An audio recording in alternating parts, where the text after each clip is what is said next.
ஜெபிக்கும் போது எது வேணும்? ஜெபத்தில் எது முக்கியம்? எது முக்கியம்? ஜெபிக்கும் போது ஆராதனையில் எது முக்கியம்? ஆலய ஆராதனையில, உங்க குடும்ப ஜெபத்துல, உங்க தனி ஜெபத்துல எது முக்கியம்? கர்த்தர் இயேசு கிறிஸ்து. நம்ம என்ன பண்றோம்? ஆராதிக்கிறோம். பிடிச்சமான பாட்டை பாடி என்ன பண்ண வேண்டியது? அப்படியே மயங்க வேண்டியது. அப்படியே இவங்க என்ன நினைக்கிறாங்க? ஐயோ, அரேபியாவில் இருக்க என் புருஷன், அபுதாபியில் இருக்கிற என் புருஷன் சாப்பிட்டாரோ என்னமோ, ஒரு லெட்டர் கூட காணும், ஒரு போனை கூட காணுமே, கண்ணீர் வடியும். இவங்க எங்க இருக்காங்க? அபுதாபியில் இருக்காங்க. அபுதாபியில் அவங்க ஹஸ்பண்டு போனே காணும், ஒரு மாசமா. ஐயோ என் புருஷனே, அப்பா ஒரு போனை போட்டா எடுக்க மாட்டேங்கிறாரு, சுவிட்ச் ஆஃப்னு வருது, ஆண்டவரே. இங்க கண்ணீர் வடியும். உண்மையாகவே இயேசுவை நினைக்கிறீங்களா? அதுதான் தேவ பிரசன்னம். பாடும் பொழுது இயேசுவை நினைக்கணும். மியூசிக் வாசிக்கும் போது இயேசுவை நினைக்கிறீங்களா? ஜெபிக்கும் போது, தனியா ஜெபிக்கும் போது இயேசுவை நினைக்கிறீங்களா? குடும்பமா ஜெபிக்கும் போது இயேசுவை நினைக்கிறீங்களா? அதுதான் தேவ பிரசன்னம். கர்த்தர் பிரசன்னம் ஆகணும், இயேசு அந்த இடத்துல பிரசன்னம் ஆகணும். அதுதான் முக்கியம், அதுதான் ஞானம். நாளைக்கு பரீட்சை இருக்கும் பிள்ளைக்கு. அது 10th படிக்கும், +2 படிக்கும். +2 படிக்கும் போது எவ்வளவு முக்கியம். இப்போ +2 எக்ஸாம் நடக்குது பிள்ளைகளுக்கு. அந்த பிள்ளைங்க டென்ஷனாக இருக்கும். ஏன்னா இது அதுகளுக்கு அடுத்து காலேஜில் போகணும். இந்த +2ல் நல்ல மார்க் வாங்கினாதான் போகணும். இவங்க தாய்மார்கள் இல்லை, இவங்க எல்லாம் சமைச்சிக்கிட்டு, எல்லாம் கதையெல்லாம் பேசிக்கிட்டு, எல்லாம் ஃபோனில் அவங்க அம்மாட்ட பேசி, அவங்க பாட்டிகிட்ட பேசி, எல்லாம் சாப்பிட்டுக்கிட்டு முடிச்சு ராத்திரி 10 மணிக்கு அது பாவம், அது மடன்னு அடுத்த நாள் காலையில் பரிசைக்காக படிச்சுக்கிட்டு இருக்கான். வா ஜெபிக்கலாம்ன்றது.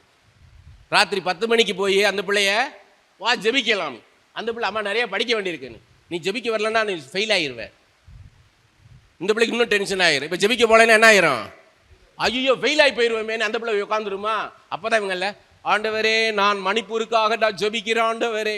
திறப்பின் வாசல் ஜெபம் மணிப்பூருக்காக. இந்த பிள்ளை நான் அடுத்த நாள் பரீட்சை பாவம். இந்த பிள்ளை அடுத்த நாள் பரீட்சை. இவங்கள அப்பதான், அப்பா துதிகளின் மத்தியிலே வாசம் செய்பவரே, துதிக்கு பாத்திரரே, நல்லவரே, வல்லவரே, காண்பவரே, காப்பவரே, ஓ ரபா காபாரா நீதாலா நம்மா காபா. இந்த பிள்ளை ஐயோ ஐயோ ஐயோ ஐயோ, அம்மா எங்க அப்பா, இயேசுவே எங்க அம்மா இப்படி நடக்கிறாங்களே அப்பான்னு இருக்கும். இவங்க ஜெபத்தை விட மாட்டாங்க. ஆண்டவரே மணிப்பூருக்கான திறப்பின் வாசலை நிற்கிற ஆண்டவரே, டொனால்ட் ட்ரம்புக்காக ஜெபிக்கிற ஆண்டவரே, புட்டின்காக நான் ஜெபிக்கிற ஆண்டவரே, உக்ரைனுக்காக நான் ஜெபிக்கிற ஆண்டவரே, இஸ்ரேலுக்காக, ஹமாஸுக்காக நான் திறப்பின் வாசலிலே ஓ ரபா பாபா நிற்கிற ஆண்டவரே. அப்பதான் 4 மாடிலாம் ஞாபகம் வரும் இவங்களுக்கு. ஓ ரபா பாபா. இந்த பிள்ளை ஐயோ ஐயோ ஐயோ ஐயோ ஐயோ ஐயோ ஐயோ. ஞானமா செய்யணும். என்ன பண்ணணும்? பக்தி சரிதான், அந்த பக்தி சரியான பக்தியா இருக்கணும். என்ன பண்ணணும்? நீங்க தாய்மார்கள் என்ன பண்ணணும்? அந்த பிள்ளைக்கு +2 படிக்கணும், உங்களுக்கு தெரியுமா தெரியாதா? அடுத்த நாள் அதுக்கு பரீட்சை இருக்குன்னு தெரியுமா தெரியாதா? என்ன பண்ணணும்? அந்த பிள்ளைகிட்ட எத்தனை மணிக்கு ஜெபிக்கலாம்னு சாயங்காலமே கேட்கணும். சாயங்காலம் அந்த பிள்ளை ஸ்கூல் விட்டு உடனேயே என்ன பண்ணணும்? வந்து மா எத்தனை மணிக்கு ஜெபிக்கலான்னு கேட்கணும். 8 மணிக்கு ஜெபிக்கலான்னு சொல்லுதா? அந்த பிள்ளைகிட்ட என்ன சொல்லணும்? 15 நிமிஷத்தில் உன்னை அனுப்பிச்சிருவேன் அம்மா. உன்னை என்ன பண்ணுவேன்? 15 நிமிஷத்தில் உன்னை அனுப்பிச்சிருவேன்னு சொல்லிடணும். 7:50க்கு அந்த பிள்ளைகிட்ட போய் அம்மா இன்னும் 10 நிமிஷம் இருக்குமா, 8 மணிக்கு மணி 7:50 அப்படின்னு சொல்லிட்டு வரணும். அதுக்கடுத்து 8 மணிக்கு உட்காந்துச்சா அந்த பிள்ளைக்காக மாத்திரம் ஜெபிக்கணும். தாயின் தாப்பனும், இயேசுவே என் பிள்ளையோட நீர் இரும். அப்ப என்ன சொல்லக்கூடாது? அப்போ போய் ஆண்டவரே ரொம்ப டஃப்பாக இருக்குன்றாங்கப்பா இந்த தடவை கொஸ்டின் எல்லாம். ஏற்கனவே அந்த பிள்ளை டென்ஷனில் இருக்கு. ஆண்டவரே இந்த தடவை கொஸ்டின்லாம் டஃப்பாக இருக்கணும், அந்த சிஸ்டர் சொன்னாங்க, இந்த சிஸ்டர் சர்ச்சில் சொன்னாங்கப்பா, இயேசுவே அப்பா கிருபை பாராட்டுங்கப்பா, என் பிள்ளைக்காக மனம் இறங்கும். அந்த பிள்ளை ஏற்கனவே டென்ஷனில் இருக்கும். அதில் இயேசுவே நீங்கள் தான் என் பிள்ளையை காப்பாற்றணும், என் பிள்ளை சுமாராக படிக்கும் ஆண்டவரே. அப்படியே ஜெபம் பண்ணணும். ஞானமாக ஜெபம் எப்படி ஜெபம் பண்ணணும்? ஆண்டவரே இந்த பிள்ளை ஜெயம் பெறுவது உம்முடைய கரத்தில் இருக்குது.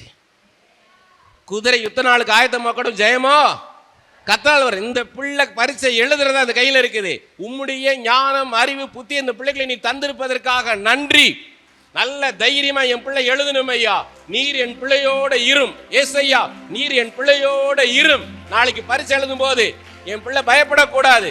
நீர் பயமுள்ள ஆவியை கொடாமல் அன்பும் பலமும் தெளிந்த புத்தியுள்ள ஆவியை என் பிள்ளைக்கு நீர் கொடுத்திருக்கிறீர். அதற்காக நன்றி செலுத்துகிறேன் ஐயா. என் பிள்ளையை விசேஷித்தவளாக உண்டாக்கி இருக்கிறீர். என் பிள்ளையை கருவில் உருவாக்குவதற்கு முன்பாகவே என் பிள்ளையின் வாழ்க்கை முழுவதையும் நீ தீர்க்கதரிசன புஸ்தகத்தில் எழுதி வைத்திருக்கிறீர் அப்பா. அந்த வார்த்தை நிறைவேறப்போவதற்காக நன்றி. எங்களை தோக்க வைக்கிற தெய்வம் அல்ல, நீ ஜெயிக்க வைக்கிற தெய்வம் ஐயா.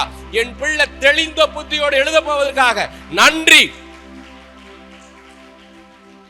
அப்பவே என்ன பண்ணக்கூடாது? என் பிள்ளைக்கு எதிராக செயல்படுகிற எல்லா அந்தகார கிரியைகளையும், இருளின் ஆதிக்கங்களையும், பயமுறுத்துகிற ஆவிகளையும், சூனியத்தின் ஆவிகளையும், அதுக்குள்ள அந்த பிள்ளை பயங்கரமா மியூசிக் பண்ண மாதிரி பயமுள்ள ஆவியை கொடுக்கலப்பா இயேசுவே. இருளில் இருக்கிற அந்தகார கிரியைகளை இயேசுவின் நாமத்திலே கட்டுகிறேன். அப்பதான் அந்த பிள்ளைக்கு அப்ப இருளில் பிசாசு இருக்கும் போல அந்த பிள்ளையை தைரியப்படுத்துற மாதிரி ஜெபம் பண்ணணும். ஆமே. ஒரு ஹஸ்பண்ட் ஒய்ஃபு கல்யாணம் ஆச்சு. கல்யாணம் குழந்தை பிறந்துச்சு. அவருக்கு வெளிநாட்டில் சரி நல்ல வேலை கிடைக்கிது. இந்த பிள்ளை கழுத்து நிற்கலை. அந்த பிள்ளை கழுத்து நின்ன பிறகு இந்த பிள்ளையை நீ தூக்கிட்டு வா, நான் முன்னாடி போய் ஜாயின் பண்ணுறேன்றார். இவர் முதல்ல போய் அந்த வேலையை எடுக்கிறாரு. 6 மாதம் கழித்து இந்த பொண்ணு அந்த குழந்தைய தூக்கிட்டு போகணும். இதுக்காக ஒரு ஜெப கூட்டம். அப்போ ஒருத்தர் ஜெபிக்கிறார், ஆண்டவரே போன வாரம் தான் 285 பேரோட அந்த ஃப்ளைட் கடலில் மூழ்கிருச்சுப்பா. போன வாரம் தான் அந்த நார்த் இந்தியாவில் அந்த ட்ரெயின் பாலத்துலேருந்து விழுந்து இத்தனை பேர் செத்து போயிட்டான்ப்பா. நான் கண்ணை திறந்து பார்க்குறேன், இந்த ஒய்ஃப் இல்லை அந்த அவரை, நீங்கள் போக வேண்டான்னு. நீங்கள் போக வேண்டாம், நீங்கள் போகாதீங்க, ஏன்னா இவர் செத்து போயிடுவார். ஐயோ போகாதீங்க. இப்படியா ஜெபம் பண்ணுறது? எப்படி ஜெபம் பண்ணணும்? ஞானமாக ஜெபம் எப்படி ஜெபம் பண்ணணும்? எப்படி ஜெபம் பண்ணணும்? நான் பண்ணேன். நான் என்னை மேன்மைப்படுத்த சொல்லலை, கர்த்தர் எனக்கு கற்றுக் கொடுத்தார். இயேசுவே ஏலோகிமாக வானத்தையும் பூமியும் நிரப்புகிற தேவனாக நீர் இருப்பதற்காக ஸ்தோத்திரம். எரேமியா 23:24 படி வானத்தையும் பூமியும் நிரப்புகிற தேவன் சமீபத்திற்கு மாத்திரமல்ல தூரத்திற்கும் நீர் தேவனாய் இருப்பதற்காக ஸ்தோத்திரம். நல்ல வேலையை இந்த மகனுக்கு கொடுத்ததற்காக ஸ்தோத்திரம். நல்ல மனைவியை கொடுத்ததற்காக ஸ்தோத்திரம். நல்ல பிள்ளையை கொடுத்ததற்காக ஸ்தோத்திரம். இந்த மகனோடு கூட நீர் போகிற அதே வேளையில இந்த மகளோடு நீர் இருக்க போவதற்காக ஸ்தோத்திரம். கண்ணின் மணி போல இந்த பிள்ளைகளை நீர் பாதுகாக்க போவதற்காக ஸ்தோத்திரம். கண்ணை இமை பாதுகாப்பது போல இந்த பிள்ளைகளை நீர் பாதுகாப்பதற்காக ஸ்தோத்திரம். இதுவரை வழிநடத்துகிற எபினேசர் இனிமேல் இந்த பிள்ளைகளை நீர் வழிநடத்த போவதற்காக ஸ்தோத்திரம். இயேசுவே இந்த பிள்ளைகளை நீ தாங்கிக் கொண்டிருக்கிறீர், ஏந்தி கொண்டிருக்கிறீர், சுமந்து கொண்டிருக்கிறீர், தப்புவித்துக் கொண்டிருக்கிறீர். நன்றி ஐயா. அப்படி ஜெபிக்கணும். ஒரு பெரிய ஊழியக்காரர், தமிழ்நாட்டில் உள்ள ஒரு பெரிய ஊழியக்காரர், அவர் சென்னையிலிருந்து நாங்கள் டீமாக வந்திருக்கோம், மதுரையில் வந்திருக்கோம். மதுரைக்கு அங்கே ஒரு பெரிய கூட்டம், 4 நாள் கூட்டம். அந்த பெரிய ஊழியக்கார்ட்ட ஒருத்தர் பெரியவர் வேஷ்டி சட்டை கட்டியிருக்கார், நடுத்தர வயசு, பேசிக்கிட்டே இருக்கார். இவர் தலையை தடவுறாரு. இந்த மூத்த ஊழியக்காரர் ஏதோ அன்னீசியாக இருந்தால் தலையை தடவுவார். அப்போ கிட்ட போய் என்ன பிரச்சனைன்னு கேட்டேன். சாப்பிட கூப்பிட்றாயான்னாரு. அப்போ சாப்பிட்டு வாங்க, போய் சாப்பிட தானே கூப்பிட்றாரு, போய் சாப்பிட்டு வரேன் நான். இல்லை நம்ம இத்தனை பேர் 30 பேர் இருக்கோம், நான் மட்டும் தனியாக போய் எப்படி சாப்பிட்றதுன்னாரு. அப்போ நீயே பேசினார். இப்போ நான் போய் சொன்னேன், ஐயா நீங்கள் கூப்பிட்டதுக்கு நன்றி, ஆனால் நாங்கள் 30 பேர் இருக்கோம், வாங்க 30 பேருக்கு சாப்பாடு போடுறேன்றார். சரி எப்படி? அப்புறம் நாங்கள் சொன்னேன், சில பேர் நான்வெஜ் சாப்பிடுவாங்க, சில பேர் நான்வெஜ் சாப்பிட மாட்டாங்க, நாங்கள் ரெண்டும் கொடுக்குறேன், நான்வெஜ்ஜும் கொடுக்குறேன், வெஜிடேரியன் கொடுக்குறேன்ட்டு. இல்லை சில பேர் மீன் சாப்பிடுவாங்க, சில பேர் மீன் சாப்பிட மாட்டாங்க, சில சிக்கன் சாப்பிடுவாங்க. நான் சிக்கன் மட்டன் எல்லாமே நான் தாரேன்றார். எனக்கு என்ன பண்ண முடியல, ஒன்றும் பண்ண முடியல. சரி நான் என்ன பண்ண யோசித்தேன். 4 நாள் கழித்து மீட்டிங் முடிஞ்சு அவர் வீட்டு வழியாக தான் நாங்கள் ராத்திரி போகணும், அவர் ஊருக்கு போகணும். அப்போ நான் சொன்னேன், நாங்கள் 4ஆவது நாள் மீட்டிங் முடிச்சு போகிற வழிக்கு உங்கள் வீட்டுக்கு வரலாமான்னு கேட்டேன். வாங்கன்ட்டார். ராத்திரி லேட் ஆகும், ஏன்னா கடைசி நாள் எல்லோரும் ஜெபம் பண்ண வருவாங்க, முடிச்சு வர கொஞ்சம் நேரம் ஆகும், பரவாயில்லையான்னு. பின்னாடி நடக்க போகிறது என்ன பண்ணணும், முன்னாடியே யூகிக்கணும். கேட்டோடனே அவர் வாங்கன்ட்டார். இவர் கடைசியில் ஜெபம் பண்ணி முடிக்க நைட்டு 12 மணி ஆயிடுச்சு.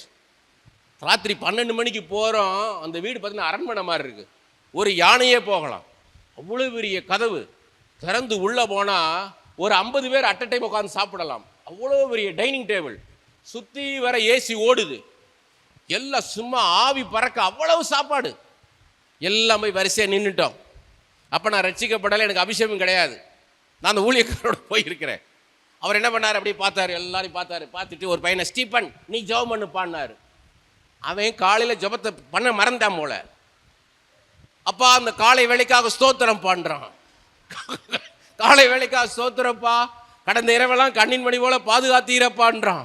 சொல்லிட்டுல, ஒருவரும் பூட்டக்கூடாதபடி திறக்கிறவரும் ஒருவரும் திறக்கக்கூடாதபடி பூட்டிருமாய் இருக்கிறவரே, தாவீதின் திறவுகளை உடையவரே, சாலமோனிலும் பெரியவரே, யோனாவிலும் பெரியவரே, தேவாலயத்திலும் பெரியவரே, 16 சிறந்தவரே, வெண்மையின் சிவப்புமானவரே, சாரோனின் ரோஜாவே, பள்ளத்தாக்கின் லீலி புஷ்பமே, காட்டு மரங்களுக்குள் கிச்சிலி மரமே, வெள்ளை போல செண்டே, மருதூன்றி பூங்கோத்தே, என் மணவாளனே, என் ஆத்ம நேசரே, என் ஆத்ம மனம், அப்படி சொல்லிட்டு இருக்கான். துதிக்கிறேன்றான். இங்க பார்த்தீங்கன்னா எல்லாம் அப்படியே ஏசியில் இந்த ஆவி பறந்துச்சு பாருங்க, இதெல்லாம் அப்படியே அமருது, எல்லாம் அப்படியே சில்னஸ்ல ஃப்ரிட்ஜு பாரு. நான் என்ன பண்ணேன்னா, ஒரு ஏசி ஆஃப் பண்ணேன், ஜெப நிக்கல. அடுத்த ஏசி ஆஃப் பண்ணேன், செங்கடலை 2ஆய் பிறந்தவரே, யோர்தானை பின்னிட்டு ஓட செய்தவரே, எரிகோ கொட்டை இடிந்து விட பண்ணினவரே, எல்லா ஏசி ஆஃப் பண்ணிட்டேன். இப்போ ஜன்னலெல்லாம் திறந்து விடுறேன், ஒன்றும் மரண முடியல, கதவே திறந்து விட்டேன். ஜெப நிற்கிற மாதிரி இல்லை. போய் பார்த்தேன், இந்த பிரியாணி வச்சிருப்பாங்க ஒரு பெரிய பாத்திரத்தில் மூடி, அந்த மூடி எடுத்து தள்ளி விட்டேன். டமார்னு சொல்லலாம் ஆமேன்ட்டாங்க. எதுக்காக ஜெபம் பண்ண சொன்னது? மணி எத்தனை? ராத்திரி 12 மணி. சாப்பாட்டுக்காக ஜெபம் பண்ண சொன்னா எப்படி ஜெபம் பண்ணணும்? எப்படி ஜெபம் பண்ணணும்? எப்படி ஜெபம் பண்ணணுங்க? என்ன எல்லாரும் என்ன ஒரு மாதிரி பார்க்குறீங்க? எப்படி ஜெபம் பண்ணணும்? இயேசுவே இந்த நல்ல சாப்பாட்டுக்காக நன்றி, இந்த சாப்பாட்டை கொடுத்த இந்த வீட்டை ஆசீர்வதிக்கிறோம், இயேசுவின் நாமத்தில் ஆசீர்வதிக்கிறோம். இந்த வீட்டின் அப்பத்தின் தண்ணீரையும் ஆசீர்வதியும், கொடுத்த கரங்களை ஆசீர்வதியும், இந்த சாப்பாடை எங்களுக்கு ஆசீர்வதித்து தாரும். இந்த நேரத்தில் சாப்பிட முடியாம கஷ்டப்படுற ஏழை ஜனங்களுக்கும் பரிசுத்தவான்களுக்கும் இந்த நல்ல ஆகாரம் கிடைக்க கர்த்தர் கிருபை செய்யும், இயேசுவின் நாமத்தில் ஆமென். எந்த நேரத்தில் 2 நிமிஷத்துக்கு ஜெபம் பண்ண தெரியணும், 2 மணி நேரத்துக்கு ஜெபம் பண்ண தெரியணும். சிலர் என்ன பண்ணுவாங்கன்னா, 2 மணி நேரம் ஜெபம் பண்ணு, ஒரு சிஸ்டர் ஜெபம் பண்ணுங்க, ஒரு 11 மணி, இப்போ ஒரு 11:30 வரைக்கும் ஜெபம் பண்ணுங்க அப்படின்னு ஒன்று என்ன பண்ணுவாங்க இவங்க அரை மணி நேரத்துக்கு ஸ்டாக் இருக்காது. உடனே என்ன பண்ணுவாங்க, ஹோலி பாக்கா தாரா நாமா காபா ராவா, ஹோலி மாக்கா பாக்கா தாரா யோகா லாமா காபா காபான்னு வாங்க. என்ன ஜெபிக்க வார்த்தை இல்லை. என்ன பண்ணணும்? வசனத்தை கேட்கணும். ஆண்டவர்கிட்ட வசனத்தை சொல்லி சொல்லி ஜெபிச்சீங்கன்னா அதான் பிரமாதமான ஜெபம், அதான் சிறப்பான ஜெபம். வசனத்தை சொல்லி என்ன பண்ணணும்? எப்போ ஜெபிக்க சொன்னாலும் வசனத்தை சொல்லி ஜெபிக்க பழகணும். உங்கள் சொந்த வார்த்தையை உங்கள் குறைவான அறிவிலிருந்து ஜெபிக்க கூடாது. சின்ன பிள்ளை மாதிரி ஜெபிக்க கூடாது.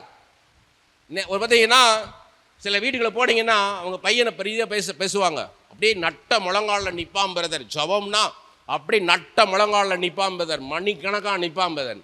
அவனை ஜெபம் பண்ணுங்கன்னா, ஆண்டவரே, கடவுளே, தெய்வமே, அவனுக்கு என்ன இல்லை, ஜெபிக்கவே தெரியல. அவன் ஜெபம் பண்ணுறான் அவன் நட்ட முழங்காலில் நின்று அவன் என்னத்தை ஜெபம் பண்ணான், என்னத்தை கற்றுக்கிட்டான்? தாய்மார்கள் ஜெபிக்கும் போது சின்ன பிள்ளைகளுக்கு கற்றுக் கொடுக்கணும். சின்ன பிள்ளைகள் என்ன பண்ணணும்? எழுதி கொடுக்கணும். ஜெபிக்க என்ன பண்ணணும்? எழுதி கொடுக்கணும். அந்த பிள்ளைகள் சிசிடிவி கேமரா மாதிரி உங்களை கவனிக்கும், தாய்மார்களை கவனிக்கும். நீங்கள் எப்படி ஜெபிக்கிறீங்கன்னு, நீங்கள் எப்படி முக்காடு போடுறீங்க, எப்படி பல்ல கடிச்சிக்கிறீங்க அந்த துப்பட்டாவை எல்லாம் அந்த சின்ன பிள்ளை பார்க்கும். எப்படி நீங்கள் முகத்தை துடைக்கிறீங்க. நிறைய பேர் என்ன பண்ணுவாங்க தெரியுமா? நல்ல காலையில் வேகமாக கிளம்பும் போது என்ன பண்ணுவாங்கன்னா, அவசர அவசரமாக குளிச்சுட்டு அந்த ஈரத்தோட பவுடரை போட்டு அப்படி தட்டிடுவாங்க. அப்படி தட்டிடுவாங்க. அங்கே போய் வேலைக்கு போனால், டீச்சர் ஏதாவது முடியலையா டீச்சர்வாங்க. என்னன்னா 10 போட்டிருக்கீங்கன்னுவாங்க. பூரா பவுடர் பூரா கரகரையாக நிற்கும், பஃபூன் மாதிரி நிற்பாங்க. அப்படியே போடணும். கர்ச்சீஃப் யூஸ் பண்ணுவாங்க. என்ன பண்ணுவாங்கன்னா, முதல்ல முகத்தை துடைப்பாங்க, அப்புறம் கழுத்தை துடைப்பாங்க, திரும்ப அந்த கழுத்தை துடைச்சி முகத்தை துடைப்பாங்க. இப்போ எங்கே இருக்குது வேர்வை? அவங்க கழுத்து வேர்வையில் இப்போ எங்கே இருக்குது? முகத்தில் இருக்குது. அந்த கர்ச்சீஃப் பார்த்தீங்கன்னா அதை துவைச்சி எத்தனை மாதம் இருக்குமோ அது அப்படி அழுக்காக இருக்கும். கர்ச்சீஃப் எப்படி இருக்கணும்? சுத்தமாக இருக்கணும். உங்கள் கர்ச்சீஃப் சுத்தமாக இருக்கணும். உங்கள் ட்ரெஸ்ஸு சுத்தமாக இருக்கணும். ஒரு பாஸ்டர் நானும் ஒரு இடத்துக்கு போய்கிட்டு இருக்கும்போது அந்த பாஸ்டர் நம்ம தெரிஞ்ச வீடுங்க போயிட்டு போகலான்னாரு. பாஸ்டர் இல்லை பாஸ்டர் நமக்கு டைம் ஆயிரும், போவோம் பாஸ்டர். இல்லை நேரம் இருக்குது. இந்த வீட்டுக்கு போய் ஜெபம் கொண்டு வரணும். உள்ளே போனால் அவங்க எதிர்பார்க்கல. அவங்க இல்லை, ஏங்க பாஸ்டர் பாஸ்டர் பாஸ்டர் ஒன்று டபார் என்ன பண்ணிட்டாங்கன்னா, அந்த சோஃபா பூரா இதை ஜாமா கிடந்தது, ஒரு பெட்ஷீட்டை தூக்கி அவங்க போத்திட்டாங்க. அந்த ரூஃப் ஃப்ரெஷ்னரில் கெட்டு போன ரூஃப் ஃப்ரெஷ்னர் எடுத்து புஷ் புஷ் புஷ் புஷ்னு அடிச்சிட்டாங்க. பாஸ்டர் உட்கார போனார் ஒரு சோஃபாவில். பாஸ்டர் இங்கே உட்காருங்க இங்கே உட்காருங்கன்னாங்க. அவர் ஏன் இங்கே உட்கார்ந்தார் பாருங்க, அப்படியே பசை மாதிரி ஒட்டிருச்சு. அந்த சோஃபாவை தொடச்சி வருஷ கணக்காகுது. அவங்க தாத்தா காலத்தில் தொடச்சிருப்பாங்க போல, பசை மாதிரி ஒட்டிக்கிச்சு. அதுக்கப்புறம் ஜெபம் பண்ணலான்னா அந்த பாஸ்டரில் என் ஆத்துமாவே அப்படி உட்காந்துட்டாரு. நான் தான் ஜெபத்தை பண்ணேன். ஏன்னா அந்த அடித்த சென்ட் இருக்கு பாருங்க, நாத்தம் போய் இந்த என்ன பண்ணுறது, வாடி போன அந்த இருக்கு பாருங்க, அந்த மல்லிகைப்பூ நாத்தம், இந்த ஜாஸ்மின் நாத்தம், அந்த நாத்தத்தில் அவருக்கு மயக்கம் வந்துருச்சு. அப்படியே மத்தியான நேரத்தில் சாப்பிட வருவாங்க சில பாஸ்டர்ஸ். உடனே இவங்க என்ன பண்ணுவாங்க, வாங்க பாஸ்டர் வாங்க வாங்க வாங்க பாஸ்டர் பாஸ்டர் வாங்க வாங்கன்னு. உள்ளுக்குள்ளே ஏன் இந்த நேரம் வராரு இவர், என் புருஷனுக்காக நான் மீன் குழம்பு வச்சுருந்தேன், இவர் வந்துட்டாரு, இவரில் இன்னொருத்தர் கூப்பிட்டு வந்திருப்பார். சிஸ்டர் மீன் குழம்பு ரொம்ப நல்லா வைப்பாங்க, சிஸ்டர் மீன் குழம்பு நீங்கள் சாப்பிடாம விட மாட்டீங்கன்னு. உங்கள் உள்ளுக்குள்ளே ஐயோ இந்த மனுஷன் ஏன் தான் வந்தாரோ, இந்த நேரமாக வரணும், என் புருஷனுக்கு உள்ளது சாப்பிடுங்க பாஸ்டர் சாப்பிடுங்க. உள்ளுக்குள்ளே நல்லா தின்றதை பாரு, நல்லா சிஸ்டர் நல்லா இருக்குது சிஸ்டர், இன்னொரு பீஸ் இருக்கா, குழம்புல இருக்கா, இன்னொரு பீஸ் எடுங்க பார்ப்போம், போட்டு சாப்பிட்றது. என்ன பண்ணணும், சாப்பாட்டு நேரத்துக்கு யார் வீட்டுக்கும் போகக்கூடாது. சாப்பாட்டு நேரத்துக்கு என்ன பண்ணக்கூடாது, யார் வீட்டுக்குள்ளேயும் போகக்கூடாது. அதே மாதிரி திறந்த வீட்டுக்குள்ள என்ன பண்ணக்கூடாது, டபார்னு உள்ளே போகக்கூடாது. உங்களுக்கு தெரிஞ்ச வீடானாலும் காலிங் பெல் அடிக்கணும், ஆள் வரலையா கதவை தட்டணும், சிஸ்டர் பிரதர்னு கத்தணும், நேராக உள்ளே போகக்கூடாது. திறந்த வீட்டுக்குள்ள எது போகும், எது போகும், நாய் தான் போகும். அப்படி போல போகக்கூடாது. எல்லாம் வலதுகை வைத்து சொல்லுங்க, நான் ஞானமா நடப்பாண்டவரே, ஞானமா நடப்பேன். எப்ப நான் நெடுநேரம் ஜெபிக்கணும், எப்ப நான் ஷார்ட்டா ஜெபிக்கணும், எனக்கு கற்றுத்தாரும் ஆண்டவரே. நான் ஷார்ட்டா எப்ப ஜெபிக்கணும், நான் எப்ப நான் தகப்பனை நல்லா லென்த்தியா எப்ப ஜெபம் பண்ணணும் என்பதை எனக்கு கற்றுக் கொடுத்ததுக்காக ஸ்தோத்திரம். வேத வசனங்களை சொல்லி நான் ஜெபிப்பேன் ஆண்டவரே, நான் ஞானமா ஜெபிப்பேன் ஆண்டவரே. எனக்கு கிருபை பாராட்டும் ஐயா, கிருபை பாராட்டும். என் வாழ்க்கை மாறணும் அப்பா, என் வாழ்க்கை மாறணும், என் ஜெபம் மாறணும், என் ஆராதனை மாறணும், என் துதி மாறணும், என் வேத வாசிப்பு மாறணும் ஐயா. இயேசுவே நீர் எனக்கு முக்கியம், என் ஜெபத்தில் நீர் முக்கியம், என் ஆராதனையில் நீர் முக்கியம். நீர் பேசணும், நீர் பேசணும், அதுக்கு நான் முக்கியத்துவம் கொடுக்க என் கர்த்தர் கிருபை பாராட்டும் அப்பா. இனி ஜெபிக்கும் போது நீர் பேசுவதற்கு நான் காத்திருப்பேன் ஆண்டவரே, நானே பேசிக்கிட்டு இருக்க மாட்டேன் ஆண்டவரே. ஜெபத்தில் நான் நீர் பேசுவதற்கு காத்திருப்பேன், எனக்கு கிருபை பாராட்டும் ஐயா. நீர்தான் முக்கியம், என் ஜெபத்தில் நீர்தான் முக்கியம், என் ஆராதனையில் நீர்தான் முக்கியம் அப்பா, என் துதியில நீர்தான் முக்கியம் அப்பா. நான் எதை செய்தாலும் நீர்தான் முக்கியம் ஐயா, கிருபை பாராட்டும் ஐயா. என் பிள்ளையை நான் ஞானமா நடத்துவேன், என் பிள்ளைக்கு முன்பாக நான் ஞானமா நடப்பேன், எனக்கு கிருபை பாராட்டும். இயேசுவின் நாமத்தில் ஜெபிக்கிறேன் பிதாவே, ஆமென் ஆமென். பாருங்க, யாத்திராகமம் 35ஆம் அதிகாரம் 34வது வசனம். யாத்திராகமம் 35ஆம் அதிகாரம் 34வது வசனம். அவன் இருதயத்திலும், பெசலியேல் இருதயத்திலும், தான் கோத்திரத்து அகிசாமாகின் குமாரனாகிய அகோலியாபின் இருதயத்திலும் போதிக்கும் வரத்தையும் அருளினார். the ability to teach their skills to others. நிறைய பேருக்கு இந்த கற்பிக்கும் வரம் இருக்காது, சிலருக்கு இருக்கும் சிலருக்கு இருக்காது. நல்லா கார் ஓட்டுவாங்க, கார் ஓட்ட கற்றுக் கொடுக்கணும் தெரியாது அவங்களுக்கு. நல்லா மியூசிக் இன்ஸ்ட்ருமெண்ட் வாசிப்பாங்க, வயலின் வாசிப்பாங்க, கிட்டார் வாசிப்பாங்க, பியானோ வாசிப்பாங்க. அதை கற்றுக் கொடுங்கன்னா கற்றுக் கொடுக்க தெரியாது. நல்லா படம் வரைவாங்க, படம் வரைகிறத கற்றுக் கொடுங்கன்னா கற்றுக் கொடுக்க தெரியாது. நல்லா மேக்ஸ் போடுவாங்க, மேக்ஸ் போடுறத கற்றுக் கொடுங்கன்னா அது அவங்களுக்கு வராது. அதுக்கு கர்த்தர் ஞானத்தை தருவார். ஆமென். கற்றுக் கொடுக்கிறதுக்குன்னு ஒரு ஞானத்தை கர்த்தர் கற்றுக் கொடுப்பார். எனக்கு பார்த்தீங்கன்னா, இப்போ நான் பண்ணுறது ப்ரீச்சிங் கிடையாது, டீச்சிங். இது என்னால் பிரசங்கத்துக்கு நான் முக்கியத்துவம் கொடுக்க மாட்டேன். எனக்கு 4 லட்சம் பேர் வராங்க, 5000 பேர் இருப்பாங்க, 10,000 பேர் இருப்பாங்க, வாங்க 1 மணி நேரம் பிரசங்கம் பண்ணுங்க, நான் போக மாட்டேன். 20 பேர் இருப்பாங்க, 30 பேர் இருப்பாங்க, ராத்திரி முழுக்க நல்லா பேசலாம், கற்றுக் கொடுக்கலாம்னா அங்கே தான் போவேன் நான். கற்றுக் கொடுக்கணும், ஜனங்களுக்கு கற்றுக் கொடுக்கணும், ஜெபிக்க கற்றுக் கொடுக்கணும், வேதத்தை தியானிக்க கற்றுக் கொடுக்கணும், ஏன் துதிக்கணும், ஏன் ஆராதிக்கணும், ஏன் ஞானம் அவசியம், இப்படி கற்றுக் கொடுக்கிறது. அதனால சந்தோஷமா வந்திருக்கேன் நான். ஆமென் ஆமென் ஆமென். எதுக்கு சொல்லணும் ஆமென்? எதுக்கு சொல்லணும்? அதுக்கும் ஆமேனா? ஆமேன் எதுக்கு சொல்லணும்? ஆமேன்னு எது சொல்லணும்? நான் சின்ன வயசில் எங்கள் சபையில், பாரம்பரிய சபையில், நான் சின்ன வயசு அப்போ ஒரு பெரிய பிரபலமான ஊழியக்காரர் வந்தார். அவர் வந்து சொன்னார், நான் 15 வருடங்களாக நான் ஆஸ்துமா வியாதினாலே கஷ்டப்பட்டேன். ஒரு அம்மா இல்லை ஆமேன்றுச்சு. உடனே என்ன அர்த்தம்? இன்னும் 15 வருஷத்துக்கு நீ ஆஸ்துமாவில் கஷ்டப்படு, நானும் சேர்ந்து கஷ்டப்படுறேன்னு அர்த்தம். ஆமேன்னு சொல்லும்போது யோசித்து சொல்லணும். ஆமேன்னு சொல்லும்போது யோசித்து சொல்லணும். சாத்தான் யோபை சோதித்தான், உடனே ஆமேன்ன கூடாது. அப்படின்னு என்ன அர்த்தம்? என்னையும் சோதிக்கட்டும் சாத்தான்னு அர்த்தம். பார்த்து சொல்லணும். அல்லேலூயான்னா என்ன அர்த்தம்? அல்லேலூயான்னா என்ன அர்த்தம்? தேவனுக்கே மகிமை உண்டாகட்டும்னு அர்த்தம். அப்படி ஜபிக்கும் போது என்ன பண்ணணும்? சில மாதிரி நிற்கக்கூடாது. ஒரு 10 பேர் ஜபிக்கிறீங்க, சபையாக ஜபிக்கும் போது ஒருத்தர் ஜபிக்கும் போது என்ன பண்ணணும்? இயேசுவே நல்ல வேலையை கொடுத்ததுக்காக ஸ்தோத்திரம், அந்த நல்ல வேலைக்காக, நல்ல இந்த கருத்தரங்குக்காக, இந்த செமினாருக்காக, அப்பா அந்த கூட்டத்துக்காக நன்றி அப்பான்னு போது எஸ் ஸ்தோத்திரப்பான்னு சொல்லணும். அப்போ தான் நீங்கள் உயிரோடு இருக்கீங்கன்னு அர்த்தம்.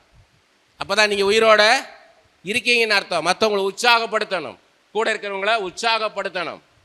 இப்போ நான் இங்கே இருந்து நான் பிரசங்கம் பண்ணுறேன், நான் உங்களுக்கு பேசிகிட்டு இருக்கேன்னா நீங்கள் என்ன பண்ணணும்? உங்களுக்குள்ள ஆண்டவரே ஒரு அபிஷேகத்தால் நிரப்புங்கப்பா, நல்ல வார்த்தைகளை தாருமையா, நல்ல வெளிப்பாடுகளை தாருமையான்னு சொல்லி நீங்கள் ஜெபிக்கணும். யாராக இருந்தாலும் சரி. யாரோ ஒருத்தர் ஆராதனை நடத்துகிறாங்க, யாரோ ஒருத்தர் மியூசிக் வாசிக்க நினைக்கக்கூடாது. மியூசிக் வாசிக்கிறவங்களை உம்முடைய ஆளுகைக்குள்ளே வைங்கப்பா, மாம்சத்தில் வராதபடிக்கு தேவ ஆவியினால் நடத்தப்பட கர்த்தர் கிருபை செய்யுங்கப்பான்னு ஜெபிக்கணும். ஆண்டவர் இறங்கி வருவாரா மாட்டாரா? மாட்டாரா? இறங்கி வருவாரா மாட்டாரா? இறங்கி வருவார். உங்களுக்கு மாத்திரம் ஜெபிக்க கூடாது. ஆண்டவரே தீர்க்கதரிசன வார்த்தை வரட்டும் ஐயா, பாஸ்டர் மேல நம்முடைய அபிஷேகம் இறங்கட்டும், இந்த ஊழியக்காரன் மேல நம்முடைய அபிஷேகம் இறங்கட்டும், தீர்க்கதரிசன வார்த்தை வரட்டும் ஐயா, வெளிப்பாட்டின் வார்த்தை வரட்டும், கட்டுகளை அறுக்கிற அபிஷேகம் வரட்டும் ஐயா, கட்டுகளை அறுத்து போடும் ஐயா, பேசுறதை கேட்கிற எல்லாருக்குள்ளும் கட்டுகள் அறுக்கப்படணும் ஐயான்னு ஜெபிக்கணும். ஆமென். அதே பாருங்க, 1 ராஜாக்கள் 7ஆம் அதிகாரம் 13-14 வசனம் பாருங்க. 1 ராஜாக்கள் 7ஆம் அதிகாரம் 13-14 வசனங்கள். ராஜாவாகிய சாலமோன் ஈராம் என்னும் ஒருவனை தீருவிலிருந்து அழைப்பித்தான். இது என்னன்னு கேட்டீங்கன்னா, ஆசாரிப்பு கூடாரத்தை பெசலியேல், அகோலியா அப்படின்ற 2 பேரை வச்சுதான் ஆண்டவர் என்ன பண்ணாரு? கட்டினார். ஏன்னா விசேஷித்த ஞானம், அறிவு, புத்தி அவங்களுக்கு வேணும்னு. சாலமோன் அதே தேவாலயத்தை கட்டும்போது ஈராம் அபின்றவர் வச்சு தான் என்ன பண்ணுறாரு? கட்டுறாரு. ஏன்னா அந்த விசேஷித்த ஞானம் அவன் கொடுக்கப்பட்டது. 14ஆவது வசனம், இவன் நப்தலி கோத்திரத்தானாகிய ஒரு கைம்பெண்ணின் மகன், இவன் தகப்பன் தீரு நகரத்தானான கண்ணான், இவன் சகலவித வெண்கல வேலையும் செய்யத்தக்க யுக்தியும் புத்தியும் அறிவும் உள்ளவனாயிருந்தான். இவன் ராஜாவாகிய சாலமோனிடத்தில் வந்து அவன் வேலையெல்லாம் செய்தான். யுக்தி அப்படின்னு என்ன? புத்தினா நம்ம பார்த்தோம், அனுபவத்தினால வரக்கூடிய ஒரு அறிவு. நல்ல அனுபவத்தில் இருக்கிறவங்களுக்கு நல்ல புத்திசாலித்தனமாக இருப்பாங்க. இது எப்படி பண்ணணும் அண்டர்ஸ்டாண்ட் பண்ணுவாங்க. அதனால தான் எக்ஸ்பீரியன்ஸாக இருக்கவங்கள்ட்ட நம்ம என்ன பண்ணணும்? கேட்கணுன்றது, ஆலோசனை கேட்கணும். நல்ல அநேக ஆலோசனைக்காரர்களால் ஜெயம் உண்டாகும், அநேக ஆலோசனைக்காரர்களால் சுகம் உண்டாகும். கேட்கணும், நல்ல அனுபவஸ்தர்கள்ட்ட கேட்கணும். இது என்ன பண்ணணும், இது எப்படி செய்யணும்னு கேட்கணும். பாருங்க, யுக்தினா என்னன்னு கேட்டிங்கன்னா, இப்போ இந்த புல்லட் பைக்கெலாம் இருக்குது பாருங்க. இந்த புல்லட் பைக்கெலாம் சாதாரண பைக் மாதிரி கிடையாது. இந்த சாதாரண பைக் வந்து 100 cc. 100 cc-னா 1 horse power. ஒரு குதிரை எந்த அளவுக்கு வேகமாக போகுமோ அந்த அளவுக்கு அந்த பைக் வேகமாக போகும். அதான் 100 cc-ன்றது. 200 cc-னா 2 குதிரை வேகத்துக்கு போகும். 2 குதிரையை சேர்த்து ஓட்டினா எப்படிப்பா அந்த வேகத்துக்கு ஓட்டும். இந்த புல்லட் எல்லாம் 350 cc. அப்படி என்ன அர்த்தம்? 3.5 குதிரை வேகத்துக்கு அது போகும். அவ்வளோ ஸ்பீடு போகும். அது எடுத்தீங்கன்னா அவ்வளோ ஸ்பீடு போகும். அதுக்கேற்ற வெயிட் இருக்கும் அந்த பைக்கில். நீங்கள் சாதாரண என்ன பண்ணது, விழுந்துருச்சுன்னா கீழே அப்படி தூக்கிட முடியாது. தூக்கினீங்கன்னா அவங்க எலும்பெல்லாம் போயிடும், பிசைக்கும். அது ஒரு டெக்னிக்காக தான் நீங்கள் என்ன பண்ணணும், அதை தூக்கி நிறுத்தணும். எல்லாரும் புல்லட் எடுத்து ஓட்டிட முடியாது. பார்க்குறது நல்லா தான் இருக்கும், டுப் டுப் டுப் டுப் டுப்னு. நானும் ஓட்டுறேன் எடுத்திங்கன்னா கையெல்லாம் முறிஞ்சிக்கும். அது விழுந்துச்சுன்னா என்ன பண்ணிடணும்? விழுந்துச்சுன்னா இப்படியே தூக்கக்கூடாது, சுற்றி போய் அந்த பக்கம் இருந்து அப்படி தூக்கணும். அது ஒரு டெக்னிக்காக தூக்கணும். அது பார்த்தீங்கன்னா இந்த மெக்கானிக் ஷாப்பில் 10 வயசு 12 வயசு பையன் அப்படி தூக்கி நிறுத்துவான். ஏன்னா அவனுக்கு எங்கே பிடிச்சி தூக்கணும்னு தெரியும். அதுதான் யுக்தின்றது. பார்த்தீங்கன்னா எங்கள் ரைஸ் மில்லில் இந்த நெல் அரைக்கிறதுக்கு ஒரு அல்லர்னு இருக்கும். இப்படி ஒரு கோன் மாதிரி இருக்கும், பெருசா இரும்பில் இருக்கும். அதில் தான் என்ன பண்ணுவாங்க, அந்த மூட்டி சாத்துவாங்க, நெல் உழுகும், அது கீழே அரைச்சி போகும். என்ன பண்ணிட்டாங்க, ஒரு நாள் பெரிய மூடியை தூக்கி போட்டாங்க, அது நெளிஞ்சிருச்சு. நெளிஞ்சா அதை எடுத்துகிட்டு போய் பட்டறைக்கு கொண்டு போகிறாங்க. பட்டறைக்கு சரி பண்ணான்னு கொண்டு போனால் ஒரு ஆசாரியாலையும் ஒன்றும் பண்ண முடியலை. ஏன்னா அது எப்படி நெளிஞ்சிருக்குன்னு என்ன பண்ண முடியல, யாராலையும் கணிக்க முடியலை. இது எப்படி சரி பண்ணன்னு தெரியலை. எப்படி நெளிஞ்சதுன்னு கண்டுபிடிச்சாதான் அது எப்படி சரி பண்ணலான்னு பார்க்க முடியும். அப்போ ஒரு ஊரில் இருக்கார் இன்னாரு, அந்த ஆசாரி வந்தால் தான் சரியாகும்னாங்க. இப்போ நான் சின்ன பையன், நான் காத்துக்கிட்டே இருக்கேன் அவர் வர கரைக்க என்ன தான் செய்கிறாருன்னு பார்ப்போம்னு. அவர் வந்தார், வந்து அப்படி பார்த்தாரு, பார்த்து என்ன இல்லைன்றவன் கை மாறு இருக்குன்னாரு. எங்க இல்லைன்றவன் கை மாறு இருக்கான், இல்லை அப்படின்னு அப்படி சொல்லுவீங்க, இல்லைன்னு சொல்லுங்க, இல்லை இல்லைன்றவன் கை மாறு. எவ்வளோ ஈஸியாக சொல்கிறார் பாரு. இப்படி இருக்குதான். உடனே 4 பேர் இப்படி நில்லுன்னாரு, இப்படி திருப்புன்னாரு, சரியாயிருச்சு. 10 நிமிஷத்தில் கரெக்ட் பண்ணிட்டார். அதான் யுக்தின்றது, அதான் யுக்தின்றது. அந்த மாதிரி யுக்தியும் புத்தியும் அறிவுமால நிரப்பி இருந்தாரா அந்த ஈராம் அபியை. அதே இது 2 நாளாகவும் 2ஆம் அதிகாரம் 13-14 வசனம் பாருங்க. அதே இதை சொல்றாரு திரும்ப. அந்த ராஜாக்கள் சொன்னது 4ஆகமத்தில். இப்போதும் ஈராம் அபி என்னும் புத்திமானாகிய நிபுணனை அனுப்புகிறேன். புத்திமான், புத்திசாலி. புத்திசாலின்னு என்ன அர்த்தம்? புரிந்து கொள்வதெல்லாம். அவன் நிபுணன், உன்னை புரிந்து கொள்வான், புரிந்து கொள்ளணும், அது ரொம்ப ரொம்ப முக்கியம். புத்திமானாகிய நிபுணன், எக்ஸ்பர்ட். அவன் அதில் அவன் எக்ஸ்பர்ட். அவனை மாதிரி ஒருத்தனை நீங்க பார்க்க முடியாது. அப்படி போல அவன் புத்திசாலி. அவன் தானின் குமாரத்தில் ஒரு ஸ்திரீயின் குமாரன். அவன் தகப்பன் தீரு தேசத்தான்.